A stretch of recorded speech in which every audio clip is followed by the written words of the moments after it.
문제는 타이밍. 이제 우리가 셀 차례다. 셀 타이밍을 알려주는 유안타 T레이더. 잘 파는 게 투자다. 유안타 증권.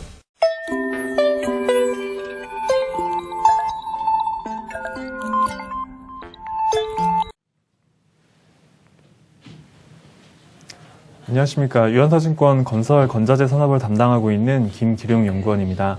오늘 말씀드릴 자료는 지난 2월 26일 발표한 그 DL-ENC라는 종목에 대한 코멘트입니다. 제목에도 달아놓은 것처럼 지난 2월 25일 기존 대림 산업에서 이제 DL과 DL-ENC 이렇게 좀 분할을 했는데 제목에 달아놓은 것처럼 인적 분할을 통해 이제 신설 법인인 DL-ENC에 대한 향후 중기 전략 그리고 주주 환원 정책에 대한 발표가 있었습니다. 조금 세부적인 내용으로 보면 일단 DL-ENC에 대한 경영 전략으로는 이제 지속적, 안정적인 성장을 목표로 한다라는 큰 포맷을 일단 볼 수 있을 것 같고요. 거기에 대한 세부적인 내용은 뭐 고수익 포트폴리오 확대, 그리고 뭐 디지털 트랜스포메이션, 그리고 마지막으로는 수소 에너지나 CCS와 같은 신사업에 대한 추진 계획을 밝혔습니다. 그리고 실적 측면에서는 올해 2021년도 실적 가이던스 대비 2023년도에 예상 매출액과 영업이익을 이제 연평균 성장률 각각 11%, 18%를 이제 목표로 하겠다라는 계획을 밝혔습니다. 시장에서 기대했었던 또 하나의 포인트는 주주 환원 정책입니다. 그래서 향후 이제 3년간 주주 환원 정책에 대해서 일단 DL-ENC 같은 경우는 연간 지배주주 순이익의 약 15%를 주주 환원에 활용하겠다라는 그런 주주가치 제고 방안을 발표를 했습니다. 연간 지배주주 순이익의 15% 환원, 그 큰 틀에서 좀 더 세부적인 내용을 보면 일단 현금 배당으로 약 10%, 그다음 자사주 매입을 통해서 약 5%를 주주 환원에 활용하겠다라는 계획을 밝혔다라는 부분이고요. 지금 뭐 유안타 증권에서 공식적으로 지금 실적 추정치를 내면서 지금 커버는 하고 있지 않지만 대략적인 2021년 올해 DL-ENC의 지배주주 순이익 추정치와 그다음 2월 25일 종가 기준의 배당 수익률을 계산해 보면 약 한 2.4% 수준으로 지금 현재 배당을 하고 있는 뭐 현대건설을 비롯한 피어 3개사 평균과 좀 유사한 수준이다. 이렇게 좀 참고 삼아 볼 수 있을 것 같습니다. 이번 DL-ENC가 발표한 주주 환원에 대한 정책은 2021년 손익을 기반으로 이제 2022년부터 적용된다라는 점 참고 삼아 좀 봐야 될 필요가 있다라고 보고 있고요. 결과론적으로 이번 DL-ENC의 중기 전략, 그다음에 주주 환원 정책에 대한 부분들은 긍정적인 부분 그리고 이제 부정적인 부분이 좀 상존하는 이벤트다 이렇게 좀 판단을 하고 있습니다.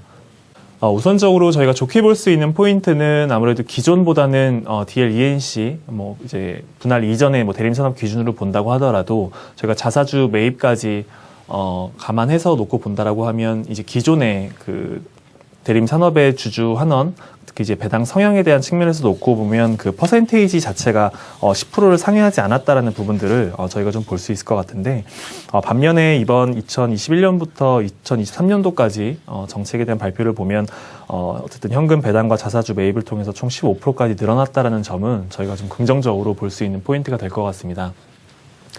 그리고 앞서 말씀드렸던 그 고수익 포트폴리오에 대한 부분들 확대하겠다라는 부분들은 뭐 결국은 이제 기존보다는 조금 더 적극적인 그런 주택 사업에 대한 구조를 가져가겠다라고 저희가 좀 이해를 할 수 있을 것 같습니다.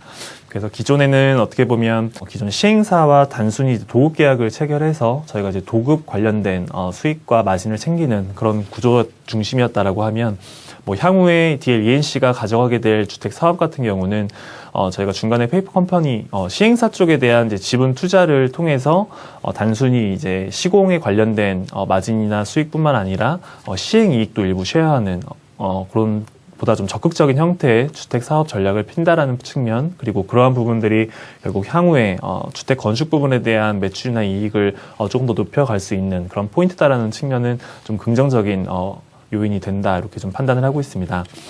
다만 그 주거 중심의 디벨로퍼 사업 영역이라는 그런 맥락으로 놓고 봤을 때에는 아무래도 주요 피어 타 대형 건설사들이 지금 내세우고 있는 신사업에 비해서는 조금 다소 약할 수 있다라는 측면에는 조금 부정적인 요인으로 볼 수 있는 포인트가 될 것 같고요. 뭐 결국은 주거 중심의 디벨로퍼라는 어떻게 보면 국내의 주거라는 그런 사업 영역에 좀 국한되어 있다라는 그 사업 영역에 대한 부분들은 조금은 아쉬운 요인이 아닌가 이렇게 판단을 하고 있습니다.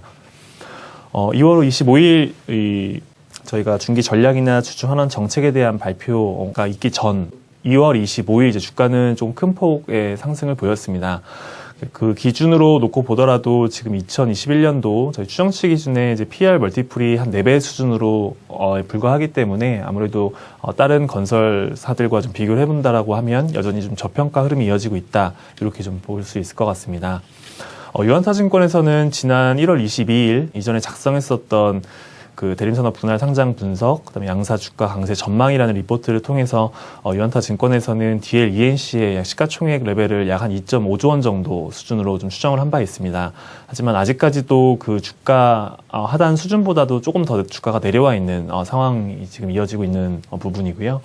아무래도 그 분할 직후에 좀 외국인 매도, MSCI 편출 이벤트를 비롯한 전반적인 외국인 매도에 대한 수급 이슈가 좀 주가를 누르는 그런 요인으로 좀 작용을 했었고, 이번 그 대책 발표나 이런 부분들은 종합적으로는 주택 중심의 좀 안정적인 실적 성장이 기대된다라는 부분, 그리고 시장에서 요구했던 주주 환원 정책에 대해서 일정 부분은 좀 충족했다라는 측면에서는 대림산업의 분할 그 배경이었었던 이 건설과 화학사업에 대한 분할, 그로 인한 디스카운트 해소라는 큰 그림에서의 저평가 해소는 점진적으로 좀 이어질 걸로 보고 있습니다.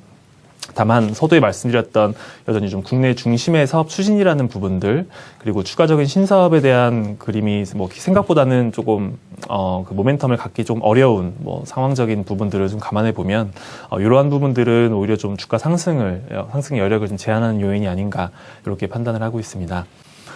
그리고 연내에는 아무래도 이제 지주사 전환을 마무리하기 위한 이제 DL과 이제 DL ENC의 지분 수업 과정이 좀 이어질 것으로 이렇게 전망을 하고 있습니다. 네, 이상으로 오늘 준비한 그 DL ENC 관련 자료 발표 마치도록 하겠습니다. 감사합니다. 문제는 타이밍. 이제 우리가 셀 차례다.